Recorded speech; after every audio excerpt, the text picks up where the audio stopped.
Welcome to the Magical Medicals podcast. I'm your host, Buddy Abrahams. And I'm Terry Allen. A show about the moments that changed people's lives forever.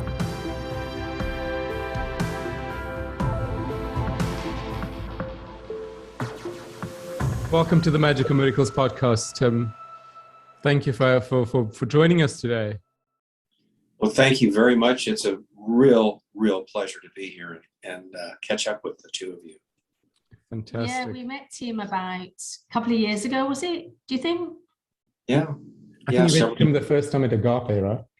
Yes. So we met at Agape and then we just got chatting, and then there was another mutual friend, which then led to another mutual friend, Katie here, who's been on. And so, yeah, we've known each other a few years. And then basically Tim and I did, Tim does, which I'll tell you in a minute, he does nature photography and video photography, all captured in nature. And we came up with the fact that I would channel Mother Earth through Tim's videos, and then they're on his website and they're also on my website, terryallen.com, but mindfulness videos in nature, capturing the magic of nature. And that was the whole point of having you here, Tim, was the fact that nature is such a magic, miracle, divine mother of life. I'm going to call her a mother, that we wanted you to bring that magic and those moments and the real connection of nature to our listeners. And I think it's another way of bringing in the divine. So we're going to just let you take the floor, but we'll help you if you get stuck. Well, that sounds very good. Yeah, just ask me questions that come to you in terms of tell me a little bit more about this. Interesting that you should mention about the divine and how the connections take a path that you would never predict. And I was in Cocoa Beach, Florida, because of a connection with Elon Musk that I can tell you about later. But I was doing the filming for the Falcon Heavy space launch. Again, a story I can tell you about later. But I met this delightful man, Alvin Kibble, and he was one of the high-end leadership. He had put on this entire conference for the Seventh-day Adventist Church for the entire eastern region of the United States. And I met him there as I was on the back deck filming the Falcon Heavy. And we had a conversation, and he gets kind of evangelical on me. And he said, "Tim, do you know that there are two books of God?" And I said, "Okay, tell me more." He says, "Well, there's the Bible." I said, "Yes." And he said, "Tim, there's the book of nature, and you're bringing the book of nature to people, especially kids. So good for you doing what you're doing." So I remember you telling me that the other day, and I told it to Buddy. He said, "That's so beautiful." That's absolutely beautiful. What that man said was absolutely beautiful and so true. Because we are a part of nature, which means we are a part of God. But it's absolutely the way it's been interpreted and the way someone has given you that gift. I mean, that was a gift. I've never heard that. Actually. I've never heard that before. So for me, that was a gift that someone has given you, which was absolutely beautiful. Yeah, it is. It's truly, and you wonder, why do you feel so good when you get out into a park setting or nature, in pure nature, and you hear stories about people with some traumatic kind of illness, and they go into a forest and they come out saying, "I don't know what it is, I just feel so much better." I mean, they're being literally bathed in the forest with the healing power of nature. And which is another little segue. I was so captured with this imagination of knowing that through my photography or my imagery, or the magic of having images come to life, which I can say a little bit more about later too, is that with the wizardry of technology, the images in my photography come to life. And to see the look in a little kid that when you show this to him for the first time, they go, "Wow, how'd you do that?"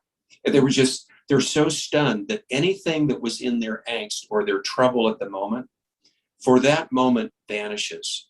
And even if whatever their illness is or whatever the concern is, even if it can disappear for a moment, they just feel a sense of awe or wonder. And I thought, this is interesting. There must be some central site for references to the power of the healing power of nature and the sense of awe and wonder. And I looked and there weren't any. So I created it myself. I pulled in all the references I could find. And I actually, some of your sites, like the magic garden, the magical tree, are referenced in my naturetohealing.com website. Yeah, that's lovely. No, I think that was our connection, really, wasn't it? Yeah. You know, the connection through the nature, and we both love the same thing. And I think you look beyond the lens. Correct. And I look beyond with energy. Yeah, you were in your meditative sense, kind of channeling how you do the magic that you do, Terry, and you were getting the message that you need to do some work with me in the imagery. Yeah. Bring in nature. In other words, work with Tim, bring in his images of nature, and then you speak to that and through that. And we've created some really great magic together. There is actually the videos, and we, you know, whenever I do the children or one-on-one or out there, I share it with all the parents for the children to listen to it any time of the day. Throughout lockdown, they were listening to it, you know, all our clients and stuff. And so, you know, the children do love it. I actually just love doing them myself. And just, you know, to read the energy deeply. And I think the one that touched me the most was the one at Christmas. Oh, I love that. I love that. Yeah, it was so soothing. And you're, my compliment to you, Terry, you have an angelic voice. So however that comes through, I've sent that and gotten so many positive reactions for people saying, oh my God, Tim, that was so beautiful. Such a great Christmas gift. You're right, actually. It will be something that I will, not because it's just ours and not in an egotistical way, but definitely every Christmas someone's going to be getting that. It's nice to put in people's inbox as a Christmas card. As a Christmas card. A reminder. Yeah. You know, and to me, that just everything, the imagery, everything just, I don't know, something just aligned so powerfully that morning. That was recorded very early in the morning. And it's almost like a mindful moment, because it kind of takes you back to, there's a bit of a reflection that you have when you listen to it and you look at it and you think, oh wow, there's a level of gratitude here that is so deep that it's heartfelt. It's just so authentic and real when you listen to it. I think also, you know, is capturing the photography and then the words. I think that it really transpires in the fact for people to look beyond what you're seeing. Correct. Like it's not just a skyline. It's not just the skyline. Sunset, or it is that miracle, magical moment, and just look beyond it. Just really look at it as it's talking to us. And I know you capture that, and then you have to put the video together with my voice, really, because sometimes I'm out of sync with some of your stuff, but I'm flowing, and so you have to listen to it, and then Tim, you have to then slot it all in, which I don't know how you do, but it works perfectly. But you know, it's that flow and the connection of Mother Nature. That's what clicks us together when we're in that alignment. Right. You And know? I don't know the magic that happens, but somehow when the music is integrated with the imagery and your photography and the photography and your voice, it is just magical. And I thought, oh my gosh, it's like a segment of the music can be in sync with your comment and an image at the same time. I thought, and at that point, I look up and I go, you guys are really good. You know, it's alignment. Like, how does this all come together?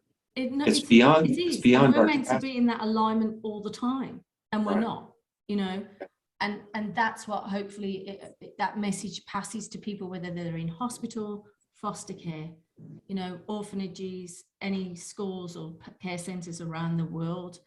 And that's the whole important thing, that it reaches people, especially if they can't go outside.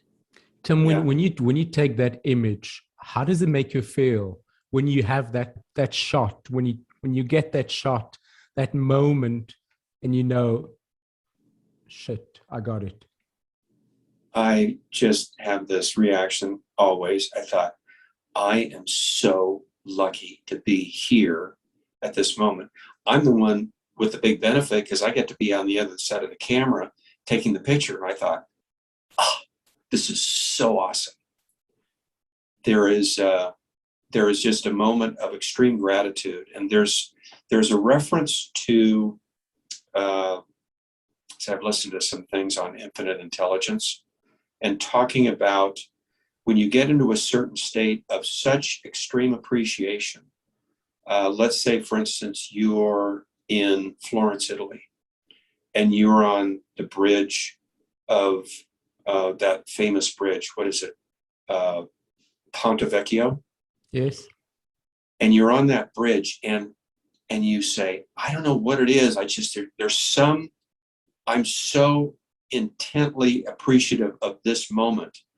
Is that there's a thought form that at that moment, you're not only pulling in your own appreciation, you're pulling in the thought forms of all the appreciation of anybody that ever had a great experience on that bridge or having to do with that bridge. In fact, there's a story about that bridge surviving because all the people wanted that bridge to survive, and the US agreed not to use transportation across that bridge, and the Germans agreed not to bomb it. Oh, really? Really? I had no idea. No, I never knew that. So that sense of, I'm out in, like, if I'm in Big Sur and I'm looking at McQuay Falls and I'm at night and I've got the Milky Way outside, I go, oh, my sense of awe, if I can somehow capture that and translate that and give that to people that don't have that opportunity to be there at that moment, that's what I'm all about. Wow. Yeah, it is beautiful. We went there. It was beautiful, wasn't it? It is another divine. It's special. Have you ever been, into that, in the nature, and you really felt like a flood of divine messages coming through you as you're sitting there for you privately? Yes, that's my Tim time, when I get to be in nature when nothing else is really pulling at me, and I just get to be there, and there's nothing but me and nature to be with, and I just get to be, that's my meditation time, or largely. So that's when I can get any kind of thoughts coming in, and believe me, they're always great positive thoughts. And I thought, oh, I got to capture this. And I can be not in necessarily the mode, but I'll see certain images from the side. And there was once I was coming back from, I was up in Crescent City, coming back from a trip for the Archangel Ancient Tree Archive Group. Yeah. And I was just I just was moving at about 5 miles an hour. Traffic was really slow, but the sun was just coming up and I was coming through the trees. I thought, oh, this is perfect. So I got my iPhone out because I'm traveling about 5 miles an hour, and I just turned my iPhone on and I'm traveling through the trees, and the sunlight is streaming through the redwoods as I'm moving. And I thought that was really great. So just little moments like that. Well, I think that's quite a nice way for you to tell people how to use the iPhone. No, seriously, Really I can imagine people sitting there on their iPhone, missing that whole sunset, looking on Instagram or something else, or TikTok, and that whole magical miracle moment is caught there, and people are looking down, not up. And for you to use yours the complete opposite way round is magical. But I wanted you to share also was when you were in the Milky Way. Because I remember you shot the Milky Way. Do you want to tell people about that? Because the sounds and we did a recording to that, but I could imagine, I've never sat and saw the Milky Way. Not everyone sees the Milky Way. No, not. I think most people on the planet are never aware of the Milky Way being out there and seeing the expanse of the stars that are over our head. Yeah. It's just incredible. In fact, if I can pull this, see that image right there? Yes. That's an image. That's the same image of the Milky Way that I took the image of. I remember that, yeah. But it's it's on my website also, that. Yeah, it is. It's so inspiring. And there's an institute out of Berkeley, Goodness Center, with a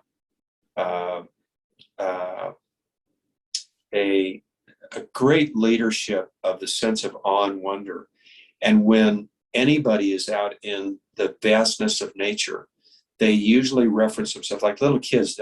Let's say if they're in Yosemite, they'll draw pictures of big trees in the mountains, and they'll draw themselves as a little stick. In other words, they draw themselves as being very small in the vastness of what they're looking at. So when you're in nature, you realize how much of a gift it is to be in that, in a sense of awe and wonder.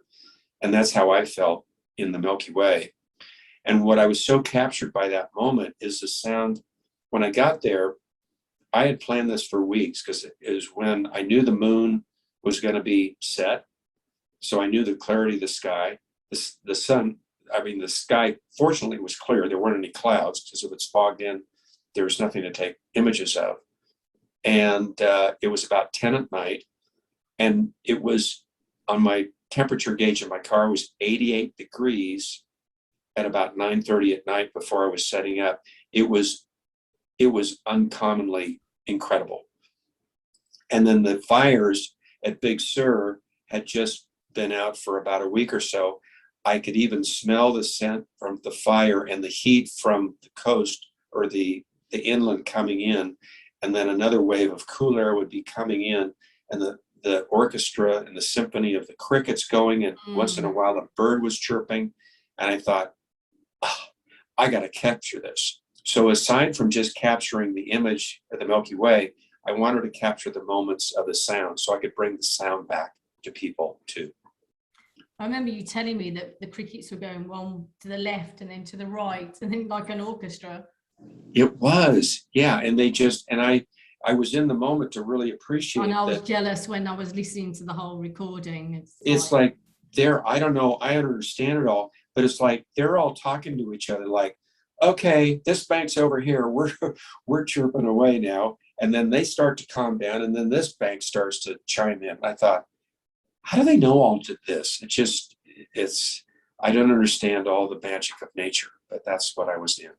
And what pulled you into the first place? What called you to do that? There must have been a calling. Into that specific situation? Into doing this photography to life. Starting the whole thing off, reading the energy of nature. It was an evolution, because I've started for years just taking pictures of, I grew up with my dad, and he would have a Polaroid camera where you have instant, development. And I was always fascinated with that. I thought, wow, how'd you do that? So from a little kid, I was fascinated with that. And then my dad actually gave me one of his old cameras to take pictures of, so I got to play with it when I was a kid. And then when I was a boy, I had this dream. I was looking at a painting, and I kept looking at the painting, and that painting, actually, as can happen in a dream, the painting started to come to life. I thought, wow, this is really cool.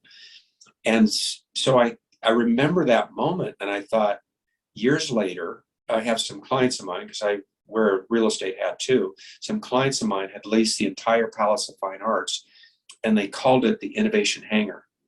And Dan and Bethany Shine, wonderful people. And Dan and Bethany said, hey, Tim, you got to come up here to the Palace of Fine Arts and let us show off what we've done here. And it was an arena where people could bring their innovation to a place and display it when they didn't have a lot of money, but it was like a think tank for emerging ideas. So Dan comes up and went to this picture on the wall. He said, Tim, watch this. So he takes his phone and he holds the phone up to the picture, and the phone pulls the image in and starts coming to life on his phone. And I thought, how'd you do that? And I was just blown away by it. But because I like to take a lot of images of photography, and I linked that moment when I was a kid seeing the image come to life, I thought, I think I know what I want to do with this. Right.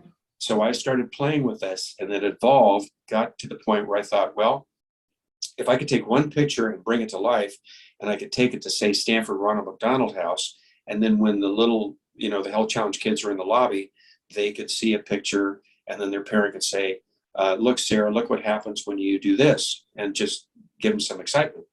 And I thought, well, this is all great, but what about the kids that can't even get out of bed? Yeah. So I thought, what if I create a book of these images and do a lot of these and put them in a book, and then I'll bring the images to the kid in bed. And then it has something for the parents to share with the little one. So that's how the book evolved. So it was kind of one step at another. And then as I evolved this, and then I had a chance meeting, as I mentioned to you, with Elon Musk one day in a restaurant. He was with a couple of pretty ladies, and one of them was really connected to the Children's Hospital of Los Angeles. And long story short, they wound up looking at my imagery book, because I had a sample of that. And she said, this is really powerful, Tim. I do work with the Children's Hospital of Los Angeles, and I want to introduce you to some people. So I thought I would hear from her, but I heard from Elon, and he said, this is really great to meet you too. And how much would it cost to give an uplifting experience for the kids at Children's Hospital? So he, goodness out of his heart, he self-funded these books for the Children's Hospital. Never put his name on it, because he didn't want his name identified with anything, because he doesn't want to take credit for things. That's the kind of guy he is. But he says, okay, undisclosed contribution to the Children's Hospital of Los Angeles. But I met there a fellow by the name of Doug Leffett, and he is in charge of the distraction therapy program. And I showed him the book, because I thought, oh, let me dig into this. So I went down to CHLA, had some conversation with the people that are responsible for this program. And Doug said, Tim, what you've created here could not be more valuable for the kids here at Children's Hospital. So thank you for what you're doing. So that started to give me an idea of, there is a great sense of awe and wonder that really helps in a therapeutic fashion for these health challenge kids. And so that's what drives me to say, I know I have a hold of something here. However I fell into it, I happen to be able to take some pretty good pictures.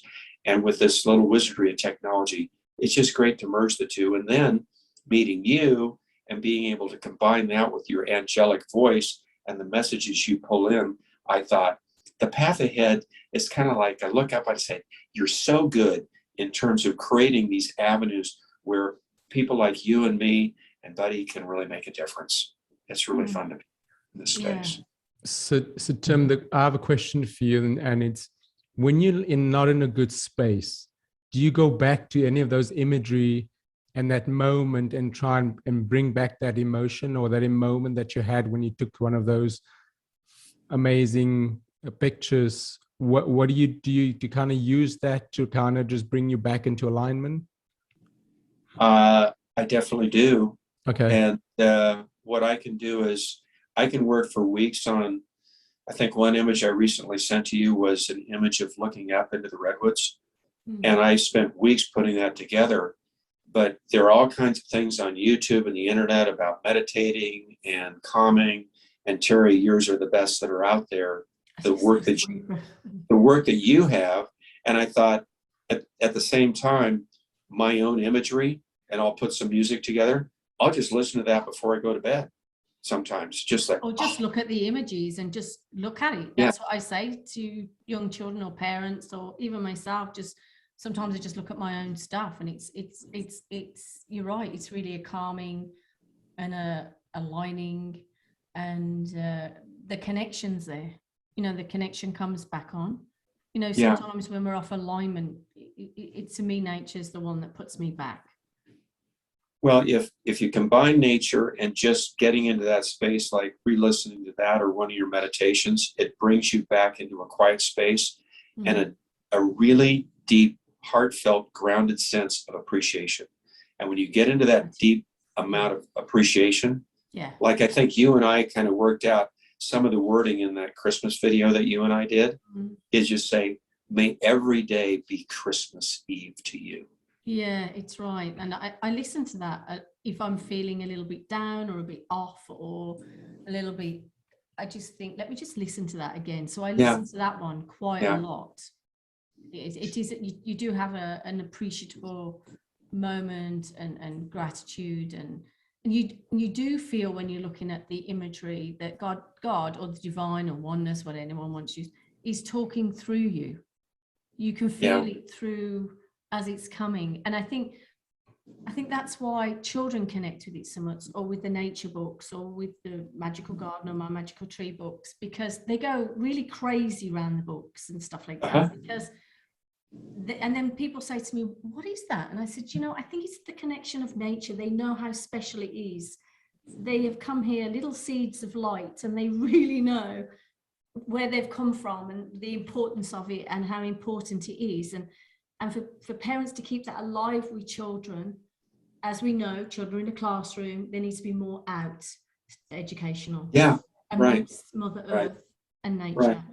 That's why they get that excitement and that whole, it's an alignment with their soul, that they know that is their spiritual home. Exactly. And it's just, I think what you have the ability to do so well is help guide people towards what channel are they tuned into. If you made the association of like TV, well, if you're watching TV, what channel do you want to listen to? Yeah. And if you channel to a really divine station where you're pulling in great energy, well, if you're thinking about other things, everything is a threat towards a different thought. So as I've heard the reference to, 17 seconds is a little bit of momentum. Yeah. And if you get a little bit over a minute of those repeating threads, that's enough to carry on momentum for the entire day, whether it's a positive momentum. And if you're in a positive momentum and you're thinking about nature and the gift that we are all here to be, is you pull in other great positive thoughts. And there's magic in that. There is, and I think also connecting adults, parents, children, anybody with the energy of nature. So they're reading the energy of it. That actually, a bit like the Native Americans and other Aboriginal tribes, all the people that came before us, they read the energy of Mother Earth for everything.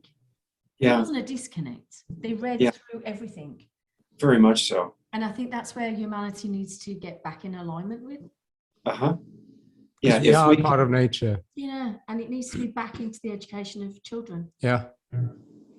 Yeah, if in schools, recess, okay, we're going down to the playground and we're going to play dodgeball.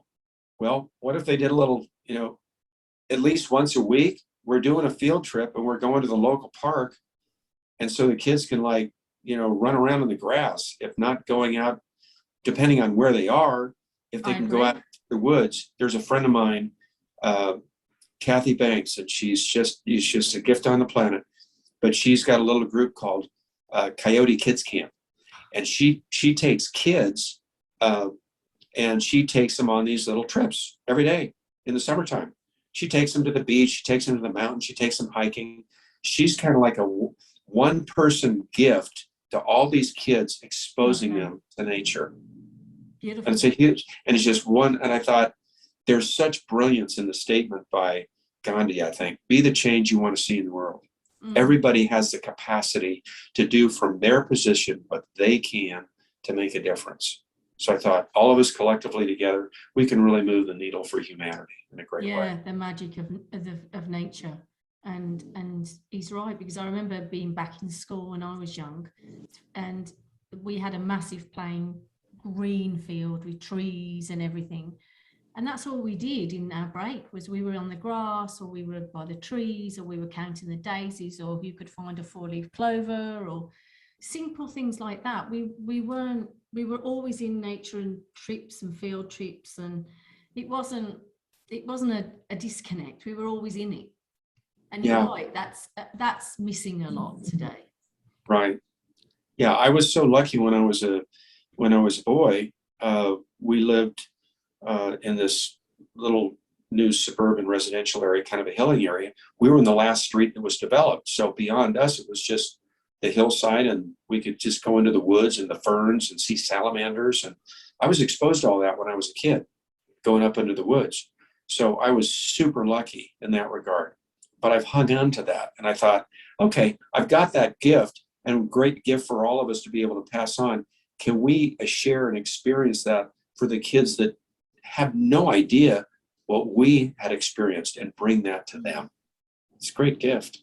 It's a great gift, and it's free. Yes, it's Doesn't true. cost anything. It's As a No parent. charge. There's no charge. It's know, free. It's like this week, Michael says to me, I just want to go down to the beach, and I'm looking, thinking, oh God, it's 2:00. Oh, do I really want to go down there? And okay, we're going. But actually, when I went down there and lay there till 5:00, just watching everything, I came back completely recharged, refreshed, and I'm glad I'd just gone with him and just dropped everything and thought, leave it. And it was the right thing to do. That, you know, we can all get stuck on the Zoom or whatever is we're stuck with, and I just felt that, you know, to just take that time out to appreciate everything around me and connect. And I felt energized and really healed from the energy of the sand even. And I think that's why we wanted you to come on here, was for people to remember the magic of nature. And I think during the pandemic, I think a lot of people were thrust into nature more. Yeah. Yeah, I do. Yeah, very much so. And I think it brought up something home there a little bit. I do. Yeah, I think it's this whole pandemic has really reshifted the consciousness of people to say, what's really important here, especially a lot of people that have been buttoned up for extended periods of time in the early days of this. It's kind of like, just got to get outside. And yeah, they went out of the cities and out into the countryside. We did. Everybody did. There's healing in that, just in that alone. And maybe a greater sense of consciousness globally in terms of appreciating the more important things in life, rather than the drill of the day-to-day grind. I think people appreciate nature much more. Yeah, we used to take a lot of nature for granted, and I think it's brought us back to who we are. And I think we appreciate nature much more. We appreciate the fact that, you know, you can go into the woods. You know, a lot of people has been gone for walking, or I think there's a much bigger appreciation to nature. I agree. I think it thrusts people out, and we were even more in it than ever before. Yeah. And then also for me during that whole pandemic, I was always using nature meditations, but that really took it to a whole different energy level in that time, to maybe be quieter and have the time to do it. Yeah, and I noticed the two of you took a little side trip of all the different things you could do. I mean, some people say, oh, let's go to Las Vegas. Well, you went to the woods. Yeah, those Muir Woods. Oh, Tim, have you ever been? Oh, my heart was like, it was the most profound, like you said, got healing. We got healing in the Muir Woods in Mill Valley. We were in there all day in the evenings. It was my son's birthday.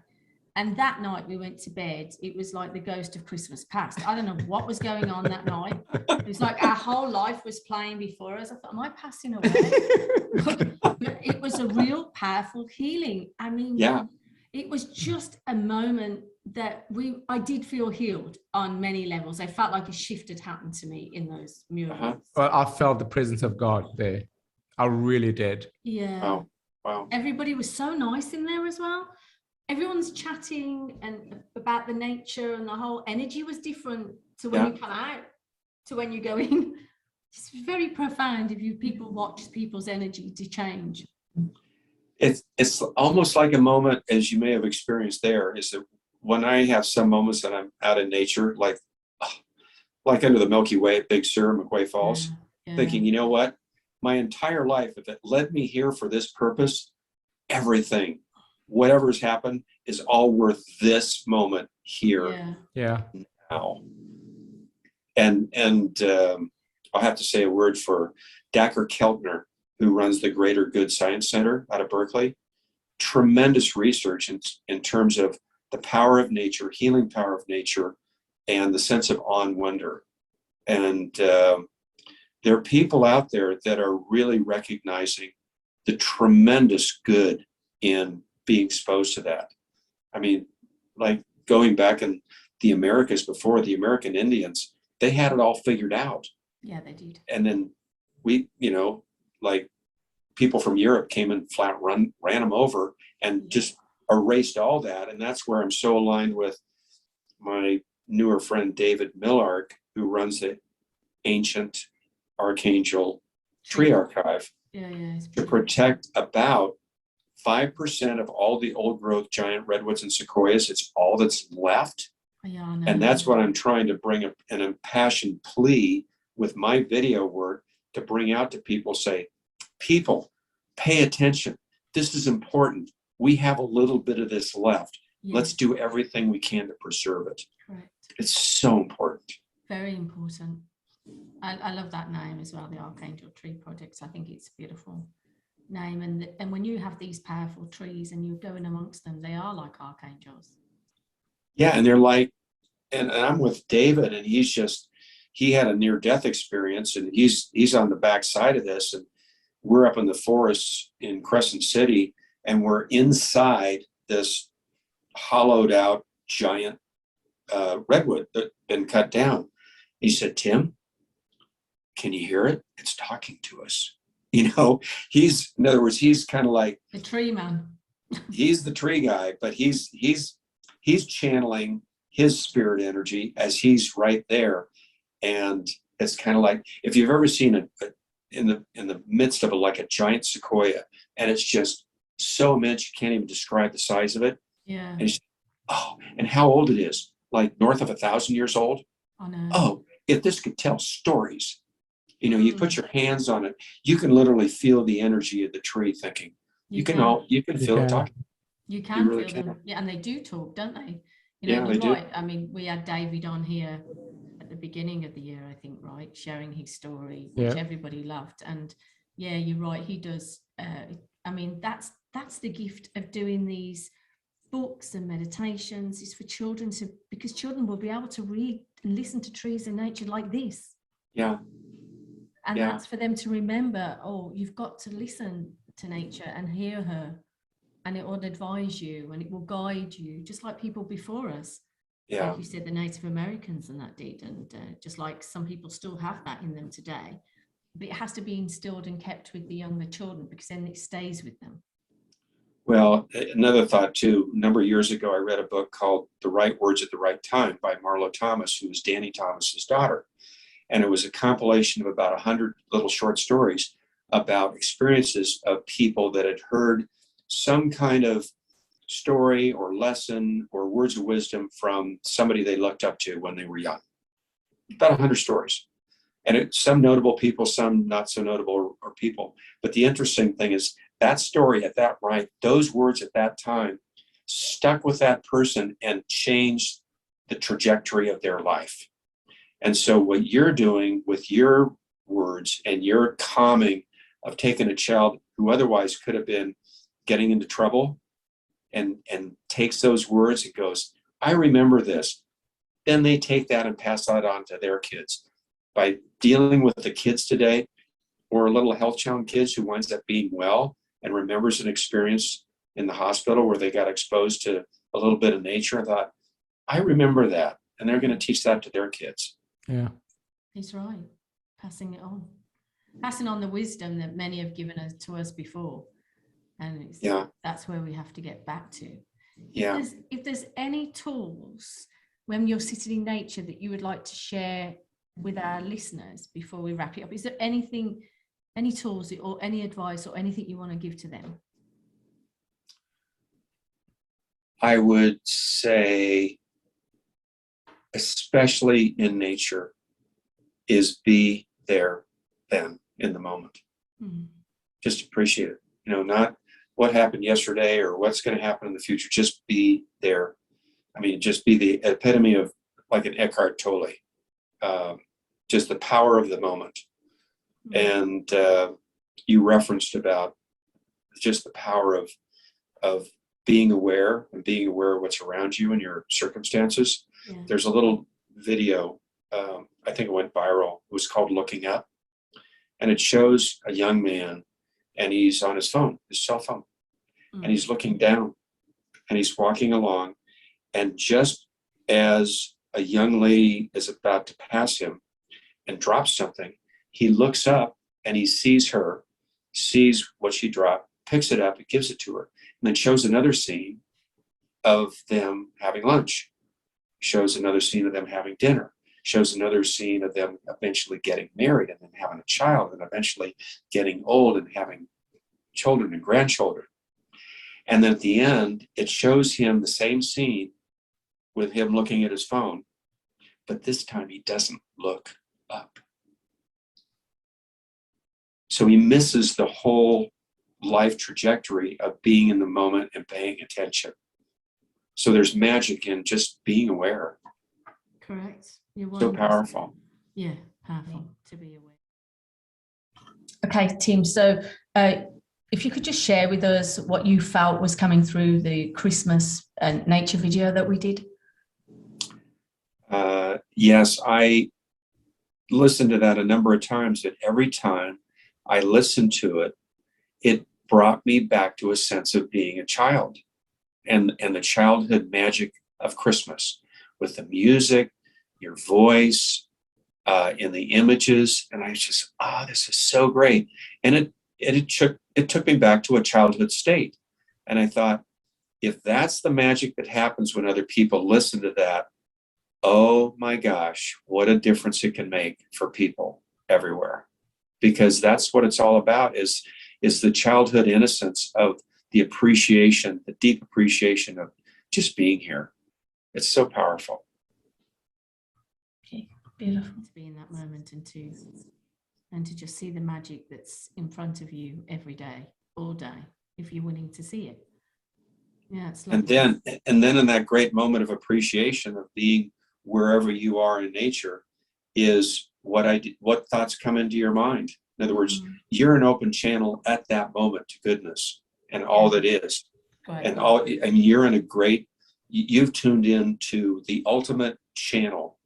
As Alvin Kibble would say, you're talking to God right now when you're in the presence of the immensity of nature. And so just be there, listen, and see what comes in. Yeah, that's lovely. Thank you, Tim. That's really powerful. Thank you so much, Tim. Yeah, it's a lovely way to end. That was very nice. Thank you so much, Tim. Thank you so much for being with us. Really appreciate it, and really appreciate all your beautiful videos and the time that you put in to match my voice to them. And yeah, thank you so much for that. Yeah, thank you for your patience, and thank you for always helping Terry, Tim. Oh yeah, you two are gifts on the planet, buddy. You're just you're behind the scenes of putting all the magic of what Terry does together, and it's a great partnering. And I would like to say, in all that we've done so far, to coin a phrase from a movie, we're just warming up. Exactly, 100%. Thank you so much. Feel free to get in contact with us at the info@themagicmedicaspodcast.com. That's info@themagicmedicaspodcast.com. Thank you so much, everyone. Thank you for listening.